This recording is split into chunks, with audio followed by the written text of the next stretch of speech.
অতীত ইতিহাসকে বাদ দিয়ে মানব সভ্যতা হয় না। আর আমাদের ভারতীয়র কাছে অতীত ইতিহাস বলতে হরপ্পা, মহেঞ্জোদাড়ো কিংবা ভীমবাটকার গণ্ডির মধ্যেই আমরা সীমাবদ্ধ থাকি।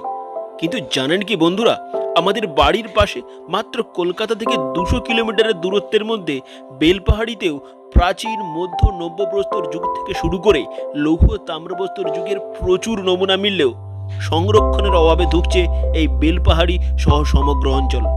হ্যাঁ বন্ধুরা, আজ আপনাকে নিয়ে যাব বেলপাহাড়ির অতীত সভ্যতার রাজধানী লালজল পাহাড়ে। হ্যালো বন্ধুরা, লেটস গো চ্যানেলে আপনাকে স্বাগত।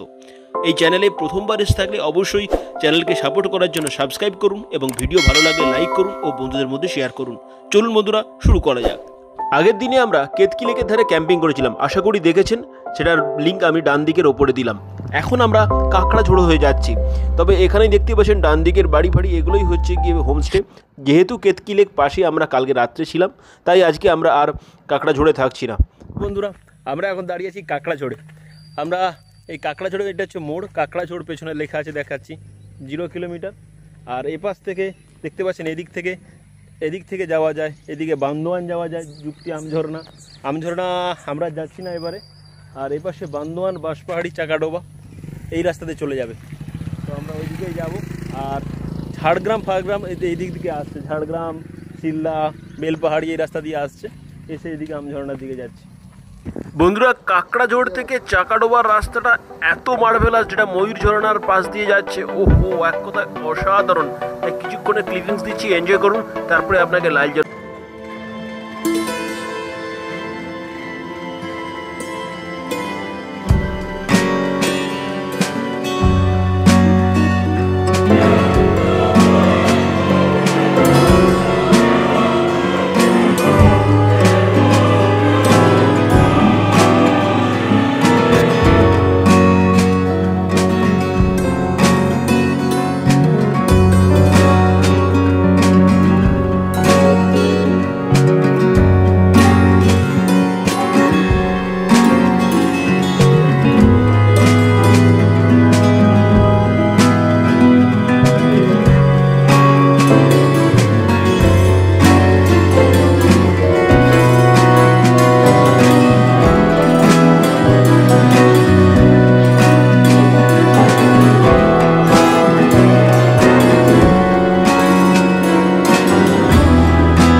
আমরা ওই জায়গা থেকে এলাম। এখানে এলে আপনি এই দেখতে পাচ্ছেন কমলকান্ত চট্টোপাধ্যায় মেনকা দেবী স্মৃতি লালজল দেবী পাহাড় মন্দিরের এটা প্রতিস্থাপন করা হয়েছে। এই দেখুন, এই রাস্তা দিয়ে আমরা এসেছি। আমরা গাড়ি ঠেকিয়েছিলাম ওখানে এদিক দিয়ে এসেছি। এসে এখানে এটা হালকা করে দেখলেন, ওর পাহাড়ের এটার পাশ দিয়েই আবার উপরে ওঠা যাবে। চলুন আপনারা সেইখানে যাই এবারে।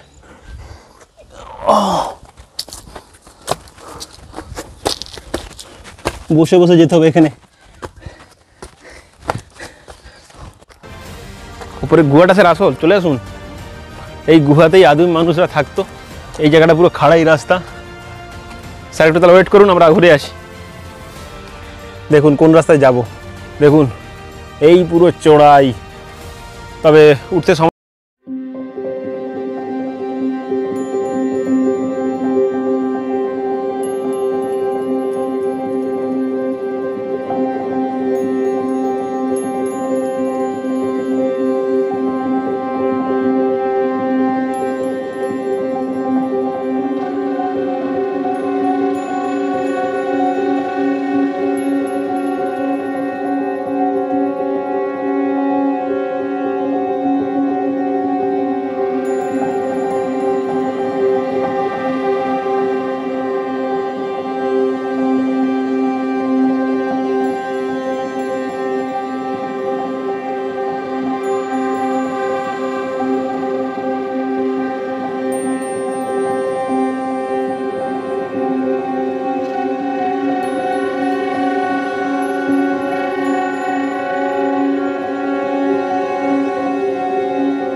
চলে এসেছি।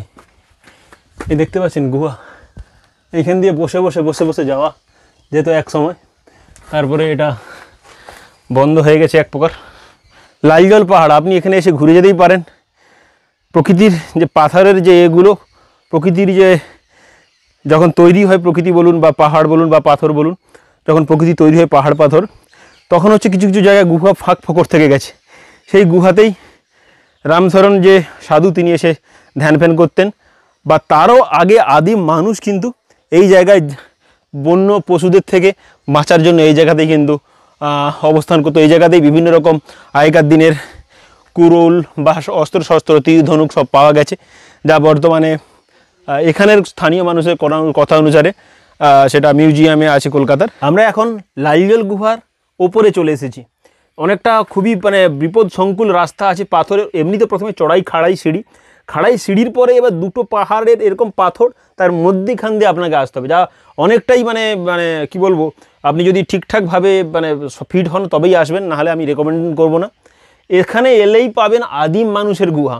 আপনি ইতিহাস ঘেটে দেখতে পারেন, কিংবা এখানকার যারা স্থানীয় মানুষ বা হচ্ছে আরও অনুসারে, এখানেই হচ্ছে গিয়ে আদিম মানুষ হাজার হাজার নয় লাখ লাখ বছর আগে, যখন প্রাক ঐতিহাসিক যুগ, যখন মানুষ লোহার ব্যবহার জানেনি বা শিখছিল, তখন লোহা তামা, তো সে সময়ের মানুষ এখানে বসবাস করতো। এখানে শুধু বসবাস করতে বলবো না, এই এরিয়া বেলপাহাড়ি অঞ্চল জুড়ে বসবাস করতো। তার মধ্যে এটা আর একটা অন্যতম। এখান থেকে বিভিন্ন রকম অতীতের হচ্ছে কি কুড়ুল কিংবা বর্ষা বা বিভিন্ন রকম পশুকে তখন যে পশুরা আক্রমণ করতো, সেই আক্রমণ থেকে বাঁচার জন্য সেই নানান জিনিসপত্রগুলো কিন্তু এখান থেকে পাওয়া গেছে, যা পরবর্তী ক্ষেত্রে আর্কিওলজিক্যাল সার্ভে অফ ইন্ডিয়া উদ্ধার করে কিন্তু সেটা কলকাতার মিউজিয়ামে নিয়ে যাওয়া হয়েছে। তো এই জায়গাতে এখনও সংরক্ষণের অভাব। এমনি লালজল পাহাড় বলে এখানে টুরিস্ট একটা ডেস্টিনেশন গড়ে উঠলেও এটা কিন্তু সংরক্ষণের অভাবে কিন্তু ধুঁকছে। তাই এটাকে যদি একটু ঠিকঠাক সংরক্ষণ করা যায়, যে দেখুন আমাদের ইতিহাসকে তো ভোলা যায় না, কারণ আদিম মানুষ থেকেই আজ আমি আপনি সবাই। তাই আমরা বলবো এইটাকে যদি একটু সংরক্ষণ করা যায়, বা এখানে যদি ইতিহাসকে যদি মানুষের কাছে পৌঁছানো যায়, জানানো যায়, তাহলে আমরাও হচ্ছে কি ইতিহাসকে জানানোর সাথে সাথে আমাদের বাড়ির পাশে, আমার আপনার বাড়ির পশ্চিমবঙ্গের মধ্যে কিন্তু এই লালজল পাহাড়টা কিন্তু আরও মানুষের কাছে পৌঁছে যাবে। তাই আপনি ভারী ভারী কথা যেমন বললাম, আপনি এখানে আসতে পারেন। অতীতের সঙ্গে পরবর্তী ক্ষেত্রে আরও একটা ইতিহাস আপনাকে জানালাম একটু আগে, রামশরণের যে সাধু ছিলেন, তিনিও এখানে কিছুদিন ধ্যান ফ্যান বা তখনকার দিনে তপস্যা করতেন। শোনা গেছে এই যে গুহা, এখান থেকে আরও 2-3 কিলোমিটার ভেতর পর্যন্ত সুড়ঙ্গ আছে। কিন্তু পরবর্তী ক্ষেত্রে আমি যেটা পড়ে দেখেছি, প্রাকৃতিক দুর্যোগের জন্য পাথর, তো দেখুন উপরে পাথর একটা নিচে পাথর, একটু যদি ভূমিকম্প বেশি হয় সেই গুহর কিন্তু পথটা কিন্তু অতি সংকীর্ণ ছিল, আরও সংকীর্ণ হয়েছে, যা মানুষ যাওয়ার পক্ষে অনুপযোগী। তবে সাধারণ মানুষরা সেটা অন্যরকমভাবে বলছে যে এখানে ভগবান বা যে সাধু ছিলেন তিনি বা অন্য কাউ যাতে সেটা প্রবেশ না করে। কথিত আছে ভেতরে একটা সোনার এখনও পর্যন্ত দেবী মূর্তি আছে, তো সেটা যাতে মানুষজন যাতে না নিতে পারে, এরকম একটা কথা মিলিয়ে মিশিয়ে আছে। আপনি অবশ্যই কথা রাখবেন মাথায়, বিভিন্ন রকম জিনিস শুনবেন, সেটা আপনি পরখ করে দেখবেন। সাথে সাথে এই জায়গাটা কিন্তু ঘুরে যাওয়ার জন্য আপনার কাছে একটা আবেদন রাখলাম। আপনাকে কিছু ইনফরমেশন জানিয়ে রাখি, পাশের গ্রামের নাম লালজল গ্রাম, সেখান থেকে এই পাহাড়ের নাম লালজল পাহাড়। এবং পশ্চিমে যে দেও পাহাড় রয়েছে সেখানেই আছে আদিম মানবের গুহা, এবং দক্ষিণ পূর্ব অংশে যে পাহাড় আছে সেটা হচ্ছে সিঙ্গল পাহাড়, আর উত্তর দিকে যেটা আছে সেটা হচ্ছে রানী পাহাড়। বাঁচার হাতিয়ার ছিল লোহা, আর এই সমগ্র অঞ্চলে এই লোহা পাওয়া যেত, এবং লোহার সাথে সাথে এখানে জলের রং ছিল লাল, তাই এই সমগ্র অঞ্চলের নাম লালজল গ্রাম ও পাহাড়ের নাম লালজল পাহাড় হয়েছে বন্ধুরা। লালজল পাহাড়, আমরা লালজল পাহাড়ের কাছে এসেছি। আপনার নাম? চুনারাম মাহাতো। আচ্ছা, আপনার বাড়ি এখানেই? এইখানে, হ্যাঁ। আপনি কি এখানেই থাকেন? হ্যাঁ, এখানে ঠাকুর পূজা হয়। আচ্ছা, আপনি পুজো করেন? থাকি না এখন, আমার দিদি থাকে। আচ্ছা আচ্ছা, বুঝলেন? আচ্ছা আমি আচ্ছা, এখন থাকি না, আগে ছিলাম। আচ্ছা, এখন থাকি নাই। আচ্ছা আচ্ছা আচ্ছা, এখন ওই দিদি থাকে। আচ্ছা, একটু এ সম্পর্কে বলুন না, এইটা সম্পর্কে। বলবো। হ্যাঁ, এইখানে অদিম যুগের গুহাবাসী মানুষ আগে ছিল। আচ্ছা। হাজার হাজার বছর আগেকার গল্প বলতেছে। আচ্ছা, বুঝলেন? হ্যাঁ, এরপরে সাধু বাবা মানে উনি ছিলেন, ওর ওই গরুবাড়ি হচ্ছে বাঁশডিহা, ওইখানের থেকে সাধুবাবা বলতে রামস্বরূপ রামস্বরূপ দাস সাধু। আচ্ছা, বুঝলেন? ওনার ওইখানে মানে দীক্ষা টিক্ষা নিয়ে সিদ্ধি লাভ করলো, করে তারপরে আসলো এই লালজল। আচ্ছা, তখন খুব ঘন জঙ্গল থাকে, জঙ্গল তখন প্রচুর? প্রচুর জঙ্গল, জানোয়ার, আচ্ছা আচ্ছা, বাঘ ভালুক প্রচুর হারে ছিল। আচ্ছা, বুঝলে? হ্যাঁ এরপরে সেইখানে হ্যাঁ, সাধু বাবা গ্রামে গেল। গ্রামে যাই আমাদের বাপ 14 পুরুষগুলাকে, এখান থেকে আপনাদের গ্রাম তাহলে অনেকটা দূর? হ্যাঁ হ্যাঁ না, 2-1 কিলোমিটারের মধ্যে হবে? হ্যাঁ, বুড়াগুলাকে বলছে আমাকে ওই পাহাড়টাই উঠান দিয়ে আসতে হবে। আচ্ছা, এখন বুড়াগুলা বলছে একে যে জনারে খাইয়ে ফুরান দিবে, তাহলে আমরা তো বেকার একে তুলে দিব। হ্যাঁ, হ্যাঁ, বলছে যা বটে বটে, আমাকে বলছে তোরা উঠান দিবি তো না, তারপরে আমাকে খাক আর রাখুক আর যা পারে করুক। আচ্ছা, হ্যাঁ, হ্যাঁ, দিয়ে পরে এখানে উঠান দিল। আচ্ছা, উঠান দিয়ে তার 7 দিনে সকালে আসছে, আসে দেখছে সাধু বাবা তো তেমনি আছে, বসিয়ে আছে। বুঝলে? ধ্যান ফ্যান করছে? ধ্যান করছে। দিয়ে পরে এখন তখন বলছে তার নারী ইয়াকে এখন এই দেখি এই গুহাটার সামনা দিকটা পাথরের এই বুড়ারাই কাঠ দিয়ে দিলে, এখন নাইকে সারা কলকাতা সাহেবরা উচাড় করে দিয়েছে। বুঝলেন? আচ্ছা, দিয়ে পরে এখন কি হবে, সাধু তো এখানে 12 বছর উনি ফল আর দুধ খাইয়ে রয়ে গেল। আচ্ছা, বুঝলে? হ্যাঁ, রামস্বরূপ আচ্ছা, ফল দুধ খাইয়ে রয়ে গেল। 12 বছর ব্রত যখন শেষ করলো, তখন ওই পাহাড়ের উপরে বালক ভোজন করে দিল আচ্ছা, 10 দিন ধরে। তখন পায়েস, তখন সামার চাষ ছিল, সামার চাউলের পায়েস আর ওই লুচি। আপনি তখন তাহলে ছোট হবেন সে আর সময়? তখন ছোট বলতে আমার বয়স কত হবে, 11 এরকম আচ্ছা, মনে আচ্ছা, আছে তো। ছোট তখন মানে? হ্যাঁ হ্যাঁ, হ্যাঁ, বুঝলেন? দিয়ে পরে এখানে বালক ভোজন করে দিল, করে দিয়ে তারপরে বুড়ারাকে ডাকাইলো, বলছে আমাকে, আমার তো সব সাধনায় সিদ্ধি লাভ হয়ে গেছে, হ্যাঁ, তাহলে ওইখানে একটু বনটা কাটিয়ে করিয়া আমাকে একটা গুড়ার ঘর ওইখানে বানান দে। আচ্ছা, ওই নিচে মায়ের মন্দিরে, যেখানে বাসন্তী মায়ের মন্দির, আচ্ছা, ওইখানে বুড়ার একটা গুড়ার ঘর বানিয়ে দিল। আচ্ছা, বানিয়ে দিয়ে ওইখানে সাধু বাবা রয়ে গেল 8 বছর, 7 বছর। আচ্ছা, 7 যখন পূর্ণ হয়, 8-এ যখন পড়বে, হ্যাঁ, তখন ওই মা দেবী দুর্গা বাসন্তী মা স্বপ্ন দিল সাধুকে। আচ্ছা, বুঝলেন? দিয়ে পরে তখন থেকে ওইখানে সাধু বাবার পূজা স্টার্ট, এই লাল জল। আচ্ছা, বুঝলেন? আচ্ছা, কলকাতা সাহেবরা এসে লাল জলে ক্যাম্প বাঁধল। আচ্ছা, বুঝলেন? হ্যাঁ, তাহলে ভিতরে যে জিনিসটা আছে, সেই সোনার প্রতিমাটা, আচ্ছা, সেইটা নিবার জন্য সাধু বাবার এই কলকাতা সাহেবরা তোড়ঝোড়ো করেছিল। আচ্ছা, বুঝলেন? হ্যাঁ, সাধু বাবাকে আমি বলছি, হ্যাঁ বাবা, তাহলে আপনার পাহাড়টা যে ফোটাবো বলছে সাহেবরা, তাহলে কী করবেন? বলছে হাম সরকারের সঙ্গে পারবো না, রে যা পারে করুক যাক। হ্যাঁ, আর সেই রাতে সাহেবরাকে স্বপ্ন দিয়েছে, হ্যাঁ, এই পাহাড় আমি ফোটাতে দিব নাই। হ্যাঁ, দিয়ে পরে ওই গুহা তাড়িয়ে তাড়িয়ে যাতে ছিল, তাহলে সাপ বেরাইলো এত মোটা, দাঁড়াই গেল কুড়ার মতন ফোনা নিয়ে। আচ্ছা, সাহেবরা দেখে শুনে বলছে হবে কি নাই, এই জায়গা পারা যাবে কি নাই। হ্যাঁ, বুঝলেন? হ্যাঁ, দিয়ে ওরা ছাড়ি ছড়ি দিতে চলে গেল। হুম। সবাই আজও গেল আর কালও গেল সাহেবরা, আর কোনো লোক আর এখানে ধাওয়া করতে পারলো না, আচ্ছা বুঝলেন। হুম আর কোনো লোক ধাওয়া করতে পারলো না। আর ওই জায়গাটা হুম মানে আর কেউ আর ভালো দেখে না এই জায়গা পাহাড়কে। হুম হুম এখন চতুর্পাশের লোক হুম আসছে, হুম হুম হুম। বুঝলেন। আপনাকে থামিয়ে বলি, সঙ্গে সঙ্গে আমাদের এখানে একটু প্রসাদ পাওয়া গেল। আপনি যদি আসেন অল্প দেবীর প্রসাদ অবশ্যই নিতে পারেন। আর প্রসাদ পড়ে এরপরে যায়। হ্যাঁ, আদিম যুগের মানুষের যে আচারপত্রগুলো ছিল, হুম ধাতুগুলা, হুম। সব সাহেবরাই মানিয়ে চলে গেল। কলকাতার লোকরা, ওরা কলকাতার জাদুঘরে তো বোধহয় আছো। কলকাতার জাদুঘরে থাকতে পারে, থাকতে পারে কি আছে থাকবে? অবশ্যই। আচ্ছা কুড়া ছিল, বঠিন ছিল, যেটা শিকার করতে গুহাবাসী মানুষরা অস্ত্র শস্ত্র গুলা ছিল, হুম। সব নিয়ে গেছে। আচ্ছা, এখানে আর রাখলো না। হ্যাঁ, রাখলো নাই। আপনার নামটা যেন কি বললেন? চুনারাম মাহাতো। আচ্ছা, চুনারাম বাবুর সঙ্গে আমরা কথা বললাম, পাহাড় সম্পর্কে অনেক কিছু ইনফরমেশন জানলাম। তবে এখানের আদিম মানুষ থেকে শুরু করে রামসরম যে সাধু ছিলেন সব কিছু। তাহলে সাধু কি দেহত্যাগ বা দেহ এখানেই রেখেছেন না অন্য কোথাও? আচ্ছা, ওটা সমাধি আছে, আপনাকে অবশ্যই নিয়ে যাব। আচ্ছা, তাহলে এই হচ্ছে। তারপরে আস্তে আস্তে লোকজন এখন মোটামুটি আসে। ও বিশাল আসছে লোক, এখন গাড়ি করে করে আসছে। এই লকডাউনে বন্ধ ছিল, লকডাউনে একটু বন্ধ ছিল। হ্যাঁ, লকডাউনটা খুলে দিতে এখন হ্যাঁ 2-4খানা গাড়ি আসছে।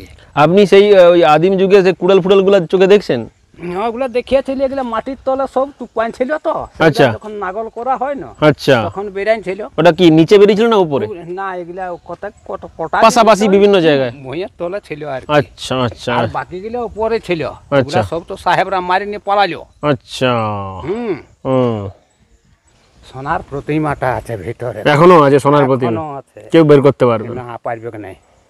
কেন বের করা উচিত? তার সাধুর জিনিস, সাধুর জিনিস না তার আগের জিনিস? জিনিস না, ওটা পাহাড় আদিম যুগ। আচ্ছা, স্থাপন আছে দেবতার। আচ্ছা, ওই সোনার এটা আপনি দেখেছেন চোখে? হ্যাঁ, সাধু বাবা দেখ কি বলে যে নিয়ে গেছিল আমাকে, তখন 13 বছর আমার বয়স থাকে। আচ্ছা, বুঝলেন। ওই গুহায় 2 কিলোমিটার নিয়ে গেছিল এই পশ্চিম দিকে। ও গুহার মধ্যে 2 কিলোমিটার ভিতরে সরু কাছে 5 সেলের লাইট আছে, হ্যাঁ, আর আমি পিছনে পিছনে যাচ্ছি। হ্যাঁ, তখন সাধু বাবু আমাকে দমে ভালোবাসত তো, আচ্ছা, বুঝলে, ছোটবেলার থেকেই। দিয়ে পরে আর আমি সব কিছু আর হত্যা কর্তা যত কিছু জিনিসপাতি পৌঁছাইতাম সেই গুহাকে উপরকে। আচ্ছা, বুঝলেন, খাবার দাবার। তো এই রকমের ব্যাপার এইখানের ঘটনাটা, বুঝলেন, লাল জলের। আপনার কাছে আপনার সঙ্গে কথা শুনে খুবই ভালো লাগলো।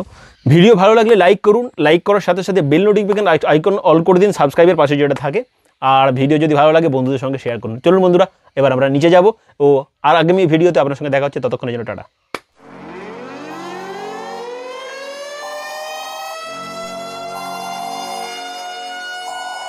This is the emergency broadcast system. The CDC is advising that you stay in your homes and walk away. We show up.